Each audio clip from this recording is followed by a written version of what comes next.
Hi, I'm Doug McKinlay, and you're watching Adorama TV. Now, for today's episode, we're going to look at something we've looked at before, but with a little bit of a twist. Now, street photography is very popular now, and photographers are making some great images. For us now, though, we're going to add a little bit of blur to the mix. First off, it's going to be twofold. First fold is going to be us just using the shutter speed, manipulating that, and secondly, we're going to use the rear curtain sync on our flash to add something different. So as I said earlier, we're looking at putting a little motion into our images by reducing the shutter speed and allowing us for some motion. So what I'm going to use is a 24 to 70 2.8 medium zoom lens, and I'm going to mount it on the pod because we want to keep the camera stable, not necessarily, but to keep the subjects moving, obviously. We want our background stable, but our subjects with some motion in it. So the first thing we're going to do is get rid of any kind of filters that are on the lens already, like the skylight filter. Take that off. And then we're going to mount our neutral density filter. Now these are leaf filters, I really like these. So this comes with a little mount, a little filter mount. It has two slots for two filters. You can add more if you so desire. Now I'm going to set this at 100 ISO because I'm trying to slow the shutter down. So I want a lower ISO. It's going to give me that extra little bit of movement. In terms of aperture, I'm probably going to set it around 8 just to start with. Now if I look at the top of my camera here for shutter speed at f8 at 100 ISO, it's giving me a shutter speed of about 160. 160 is not slow enough. So we need to slow it down. The only way we can do that is by using neutral density filters. So this is a 3-stop. Let's try that to start with. Make sure it's nice and clean. And we set it into the filter holder. Now because it's only 3-stop, it's not so opaque we can't see through it, or the camera can't see through it. So we can get a proper reading. Now before I said, what was it, 1/60th at f8. Now if we check this one, it's going to give us, against the meter, it's going to give us a shutter speed of about 1/13th. Now I'm going to go a little slower now. I'm just going to decrease the size of the aperture. So we'll go down to 11. I don't want to go any smaller than 11. And that will give us some movement around 1/8 of a second. Now that should be good enough. Now, in order to make this thing work properly without getting any camera shake, we're going to set the driver to 2-second timer.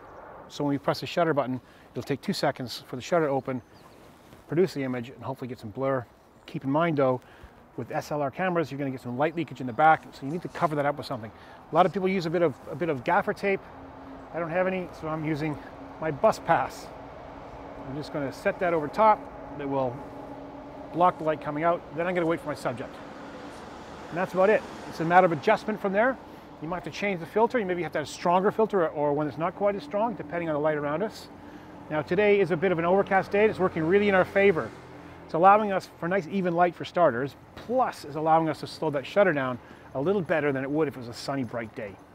Obviously we need people in street photography because that's the whole notion of street photography, in my opinion anyhow. I was taught that a picture's not a picture without a person in it. Maybe not 100% correct, but in street photography and reportage, I think it's pretty much on the mark.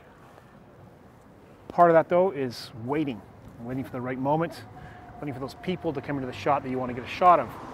Sometimes they're there and sometimes they're not. It's the infuriating part of this thing. I've got a couple of potential victims coming by at the moment, so I'm just going to quickly slap on my cover across my viewfinder. Make sure I get no light leakage, and guess my shots, and hopefully that'll work. So we're going to move on and try a different area, maybe get a little tighter shots rather than being standing back with this longer lens. Okay, great. So what we're going to do now is get away from the staticness of our tripod and get into a little more motion with our cameras, but using our flash with a technique called rear curtain sync. So basically how this works is we're going to add a little bit of blur with some freezing action to our image by using our flash head mounted on our camera body. Now rear curtain sync, what it does is flash fires just before the second curtain closes on the camera. thus allowing for some freezing, at the same time some blurring in the background.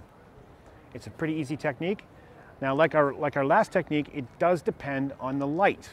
Now, on a sort of a bright, sort of overcast day like today, we're going to have to adjust that light by using neutral density filters to bring that light down a little bit to allow us a slow enough shutter speed to show us the action. Now, it's a really great technique to also use indoors, at clubs, at concerts, etc.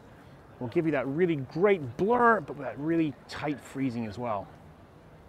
So, using rear curtain sync is a pretty straightforward technique. We mount our flash on our camera body, we turn on the rear curtain sync on our flash head, and off we go. Now what it does is it allows us to take a picture with a slow enough shutter. It will blur the action a little bit, but as the flash head pops, it will freeze some of that action. Now how it works is the rear curtain on your camera will start to close, and in that split second, that's when the flash fires, allowing us to freeze that action. Like our previous technique, it does depend on light as well. Now we're out on a fairly bright overcast day. Now we're going to have to adjust that light somehow, and how to do that, we're going to use neutral density filters again to slow the shutter down to allow this effect to take place. So I've got a 24mm 1.4 lens attached to the camera body. I think what I'm going to do is set the camera to TV on Canon, which is shutter priority. So we want to control that shutter, and I'm going to let the camera kind of do the aperture. So we're going to bring it down. I'm just guessing here. This is something that you'll figure out as you go along. It could be 1 second, could be 2 seconds, could be 10 seconds. I don't know. We're going to start with 1 second. Turn the flash head on. Now, as you can see, the little shuttlecock symbol here on this flash means that rear curtain sync is already turned on. I'm shooting in manual mode, so the power is way down. I might just bump that power up a little bit, up to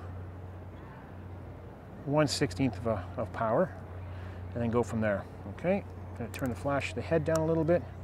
Going to adjust the shutter speed so that my exposure is correct. It's not flashing. You can see it's flashing here. It's telling me I'm overexposed. So I'm just going to bring it down to about 1 second-ish. From that point, we're pretty much good to go. The next thing is to find the subject. Now, what I'd like to do with handheld rear curtain sync photography is you can shoot it straight on, but I quite like, especially if my subject's moving, I quite like moving the camera a little bit like painting with light. Get some really cool effects. It's a really creative method. It just takes a bit of time and a little bit of energy to get used to it. You're definitely not going to get it the first time. It's definitely hit and miss. But keep practicing, it's fun. I'm Doug McKinlay for Adorama TV, and thanks for watching. Don't forget you can subscribe to Adorama TV for more great videos. And please let us know what you think. You can like, share, comment on this video. And please stop by the Adorama Learning Center for more great tips and tricks.